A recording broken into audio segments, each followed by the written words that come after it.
name is Ski Adams. Him.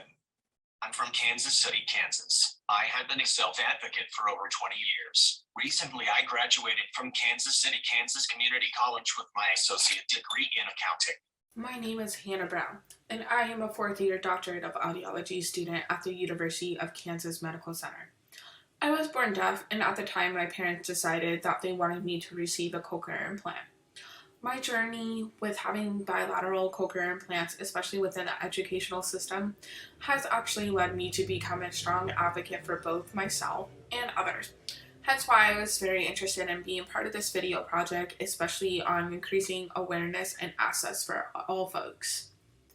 This video is for students, faculty, and staffs in colleges and universities who are seeking to provide a more accessible and better accommodating environment for AAC users at their campuses.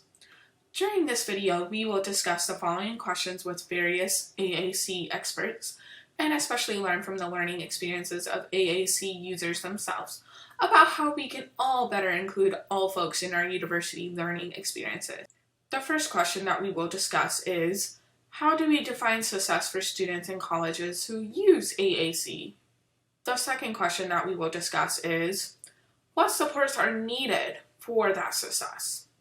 The third question that we will discuss is, what is the role of accessibility student disability services in supporting students who use AAC? The fourth question that we will discuss is, what is the role of instructional technology services in supporting students who use AAC? The fifth question that we will discuss is, are there special advocacy skills students who use AAC should be equipped with that will make them more likely to succeed in college? Let's begin with hearing from my co-hosts, Ski Adam and other AAC users. How do we define success for AAC users? We need to look at three things to determine success for a student in college who uses augmentative communication: the student's ability to participate in class and on campus, their grades, and if they successfully graduate, being able to communicate is key to this success. I also asked the Kansas Len trainee, Nicole Novelet, about her definition of success. Here's what she had to say. Being able to communicate what you want and need when you want or need to. Having an AAC system that works best for the user, whether that be a high-tech speech-generating device like I am using or text, sign language or adaptive sign. Any way that a person uses to communicate is valid and should be treated as such, even vocalizations. There is nothing I hate more than when someone says, "Use your words." Sometimes there are not any words to accurately describe how I am feeling. My AAC device does not have different tones to denote whether I am happy or frustrated. Sometimes the only way to communicate is with vocalizations. I also spoke with Dr. Kate Gennarnet, a speech-language pathologist and assistant professor at the University of Kansas, whose work specializes in argumentative and alternative communication methods. As is the truth for all students, success is defined in a way that's highly personal to that student and is often dynamic depending on that student's life circumstances, curricular career, and other factors too. But essentially, when we're thinking about success specifically for AAC users in the academic classroom, we want them to be able to access and participate in their academic content in the way that all other students in the course are able to.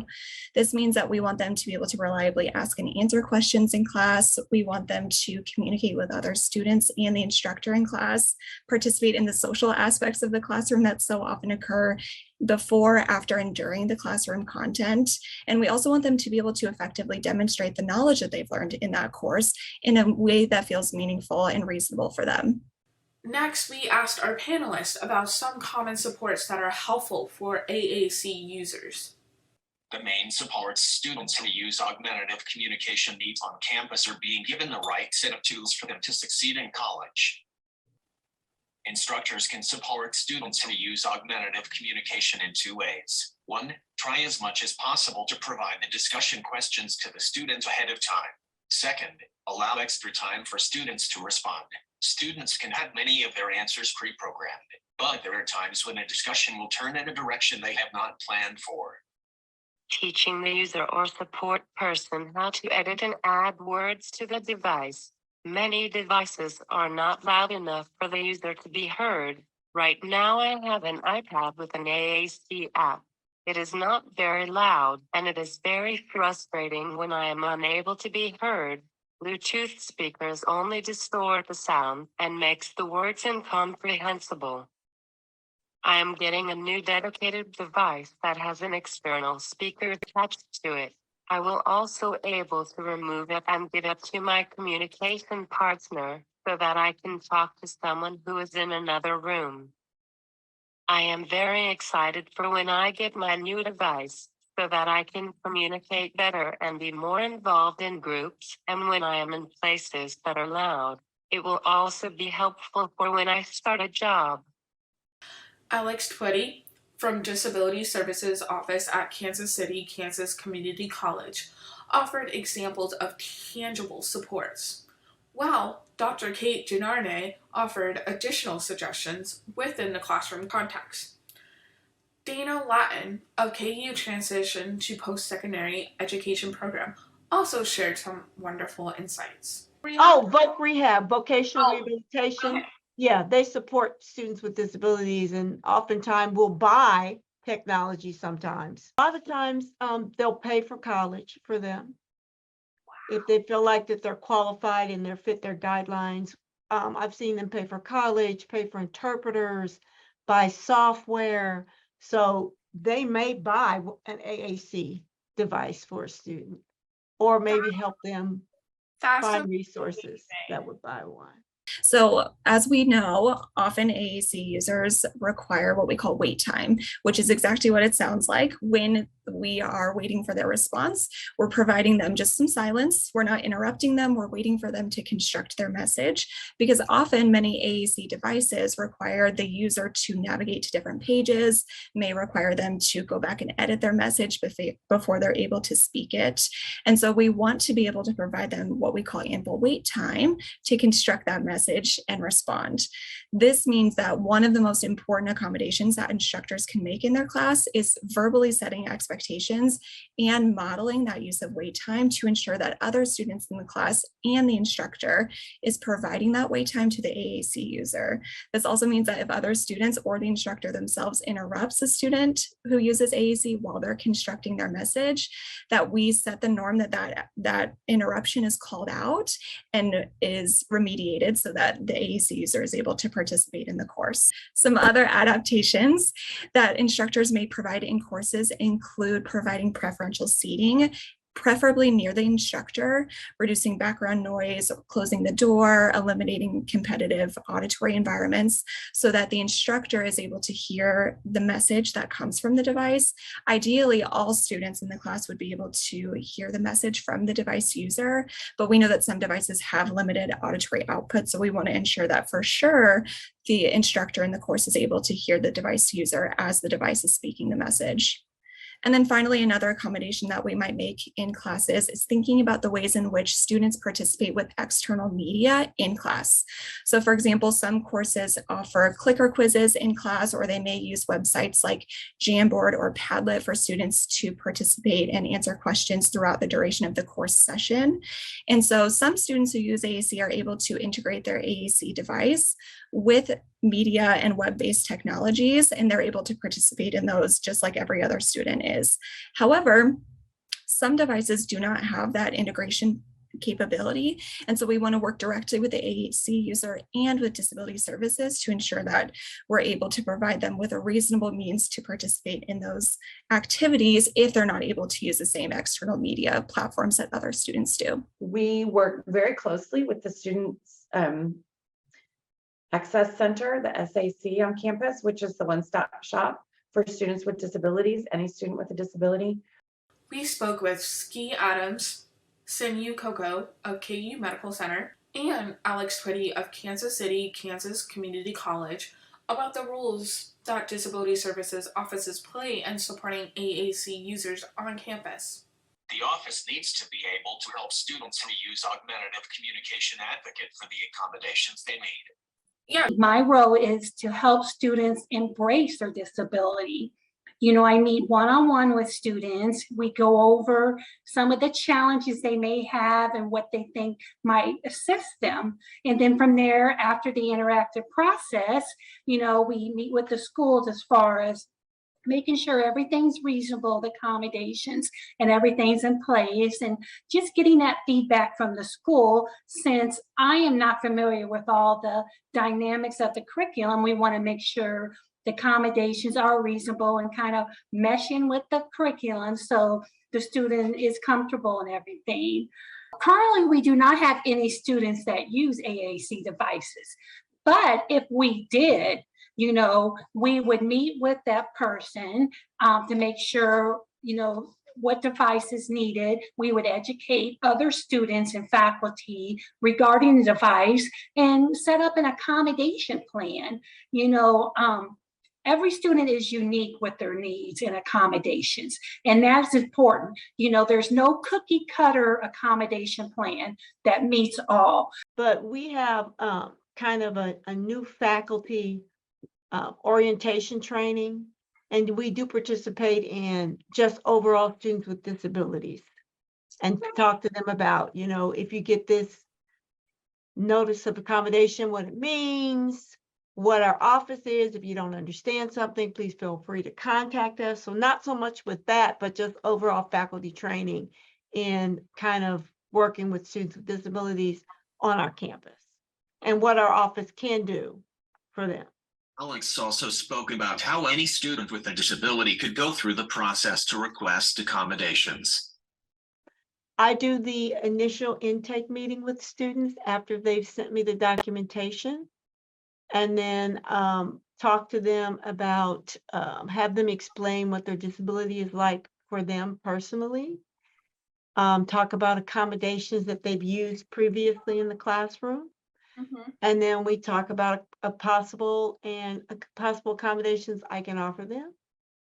And then what I do is talk to them about how we set up the process for requesting accommodations, kind of walk through that with them, explain to them that once they give me permission, I will send an email to their teacher stating that they get these accommodations. I don't share what their disability is.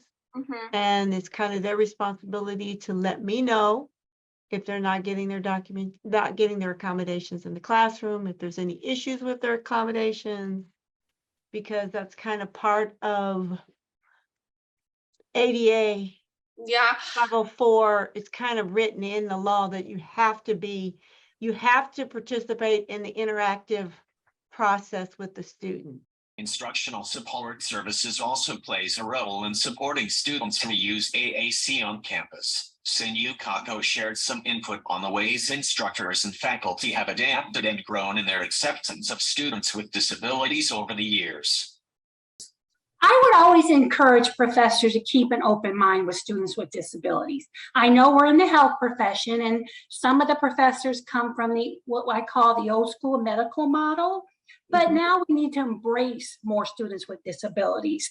You know, it's just a matter of embracing our, you know, strengths and everything and how we can be successful, you know, during our curriculum. Doug Adams, liaison to the KU School of Medicine for Teaching and Learning Technologies, reviews technology resources that can be utilized by faculty in developing more accessible educational materials.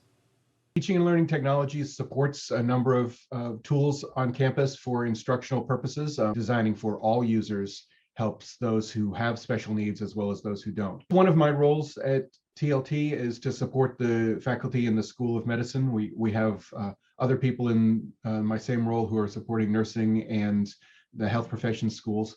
But the three of us work together to provide support for faculty to accommodate all of their students. We put on webinars and work with them one-on-one.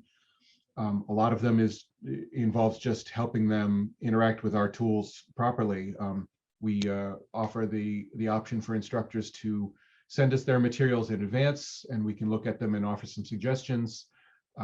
Or we set up a meeting where I sit down with the instructor and go through each of the items in their course, make some suggestions. It can be as intense or as superficial as they like. It's very easy to just open up a PowerPoint and throw a bunch of pictures on there and type some words and present it.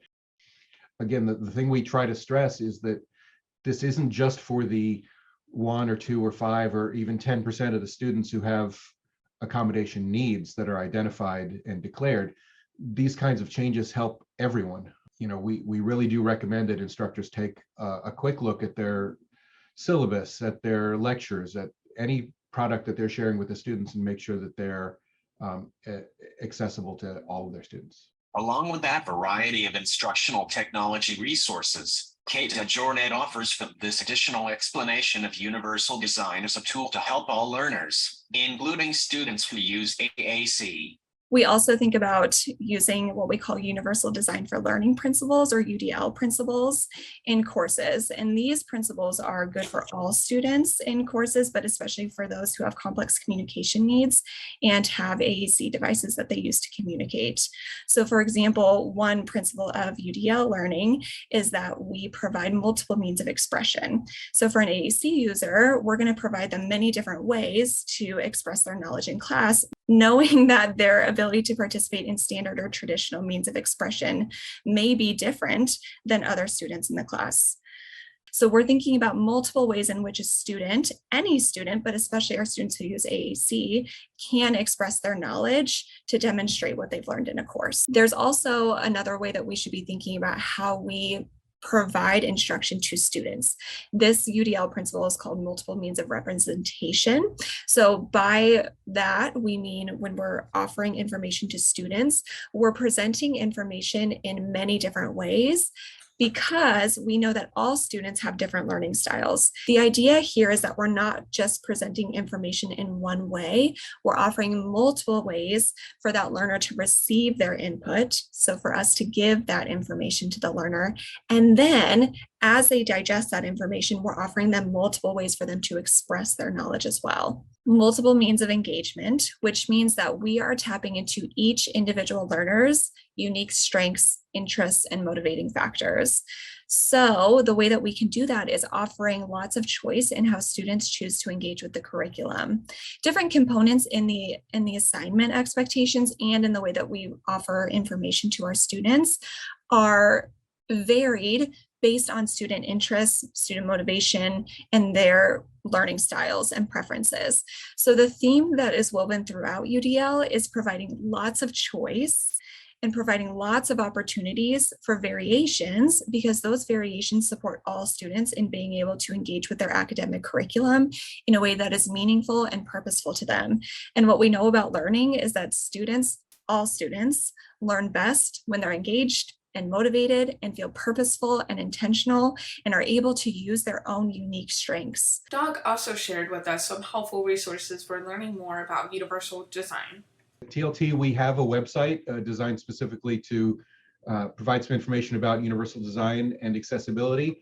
Our webpage on universal design also includes links to external resources. For example, CAST.org is a nonprofit organization that provides a lot of information on universal design and how to adapt your course and your products to follow those principles of universal design. And then plenty of other links to government resources and other nonprofits for more information. Of course, each student knows best what their needs are, and an important part of working together is to ensure that students are able to advocate for their needs within a campus setting. Here, Ski, Nicole, and Kate offer us some suggestions for learners on campus who use AAC. I think there are some advocacy schemes students who use augmentative communication need to be successful in college. Sadly, I did not learn these skills early enough. Students need to be able to explain what they need to succeed in class. Sometimes they may know their devices, but they are unable to explain what accommodations they need. When I started college, it was difficult to explain to professors and advisors the type of accommodations that I needed to participate in class discussion. By empowering students to use augmentative communication with the ability to explain to professors what accommodations they need, students will be more successful in college. It may take a student developing a brief introduction that they can give their teachers on the first day of class. I have a button that I programmed to tell people that I use AAC and that they need to be patient with me. Sometimes when in a group of people, I have to just interrupt them because they are not paying attention and sometimes forget that I am there. I don't like it when people read over my shoulder as I am typing on my AAC device. I have to tell them to please not look over my shoulder. I will press speak when I am done. A very important skill that we work on in our clinical setting with our AAC users that is directly transferable to the classroom environment is self-advocacy. Self-advocacy is a skill that all students should be equipped with and should be allotted time and opportunities to practice. But unfortunately, sometimes different environments, and certainly the classroom environment, comes with complications that make it hard for students to feel comfortable advocating for themselves. So one thing that we can support as instructors in the classroom is that self-advocacy by initiating conversations with our AAC users to allow them opportunities to express their preferences, to disagree, or to let us know what they need. Instructors can support both self-advocacy and communicative competence for their students who use AAC by pulling that student aside, theoretically, hopefully before class starts, to initiate a conversation about that student's learning preferences and their communicative preferences. So some things that might come out of that conversation are how that student prefers to participate in class. Maybe they prefer to submit written work versus using their device to communicate in class, or maybe vice versa. Maybe they would rather ask questions using their device in class, and writing or typing is difficult for them, so they don't want to use written expression to participate. Some students who use AAC will also like to have opportunities to talk to other students in the class about their AAC device or about their disability. And instructors should provide opportunities for the student who uses AAC to do those kinds of presentations in class so that everyone in the class feels comfortable and on board with participating with one another, so that there aren't questions that are left unanswered. However, not every student who uses AAC is going to want to participate or want to initiate these kinds of presentations or these education sessions with other students. So that's okay too. The point here is that we want to support the student who uses AAC in their own ability to self-advocate for what is best for them by initiating conversations with them that allow them to express their opinions and their preferences. That way, we're able to make sure that that student who uses AAC is not only using those self-advocacy skills that are so important for many environments, but also so that student feels comfortable in the classroom to be able to communicate in a variety of ways and participate to their fullest potential. Ski shared with us a few examples of the times he effectively utilized his advocacy skills on campus to improve accessibility. One technique I tried was on the first day of class, I talked with the professor to arrange a signal so they would know that I was wondering on a comment and to come back to me. The problem was by the time I had my comment ready, the conversation had moved on. Unfortunately, I was young and I didn't know how to advocate. One thing is we as users are experts on devices, so in some ways we need to educate people. He provides as more along the line of individual coaching. We do not subscribe to like a self-advocacy curriculum or anything like that, or teaching separate. Mostly we just want to teach students about what resources they have and how to approach a situation. And different situations call for a different approach. Who are your resources, or what are your resources, and what actions might you take to get that? Is it an email? Is it a text? Is it a conversation? Do you want support in that? How would that look? At doctor's appointments, I have to tell the provider to talk to me and not my mom, even though sometimes my mom has the answer. I am the patient and should be treated as an adult and talked to about my health care. I feel with more students who have communication disabilities attended college, this is an area that needs focus. The main supports students who use augmentative communication needs on campus are being given the right set of tools for them to succeed in college. This is really one of those things that has been overlooked when we talk about students who have IDD that want to attend college. AAC users should be treated as people who are smart and not talked down to, and we are equal communicators.